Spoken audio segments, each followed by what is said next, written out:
Всем здравствуйте, уважаемые подписчики нашего канала. Мы под той самой газелью, на которой меняли цепной ГРМ. ГРМ мы заменили. Я думаю, вы слышите, наверное, слышите, не знаю, как на камеру, посторонний звук от двигателя. То есть запустили мотор. Со стороны ГРМ у нас все хорошо. Но сапун, вот посмотрите, как работает двигатель. Компрессию мы померили, она в принципе, плюс-минус неплохо, 8, 9, 10 атмосфер. Посторонний звук от двигателя наблюдается. Что за звук, непонятно, поскольку машина к нам приехала на буксире с оборванной цепью. Ссылочку на видео в верхнем правом углу смотрите.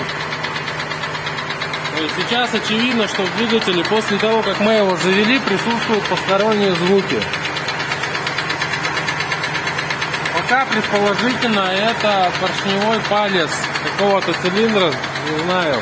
Наверное, смотреть будем потом. Просили посмотреть, ребята, что-то где-то с цилиндрами. Ну, пока не разобрав, мы не знаем, что с цилиндрами. Вот колесо это, так походу,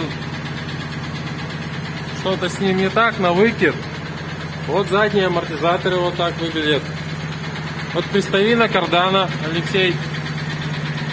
Надо двумя руками. Да. В общем, подвесной, живет своей жизнью. Ну, так. Зачем тогда обращать внимание на посторонние звуки от двигателя? А двигатель, походу, надо оглушить, пока он сам не стал.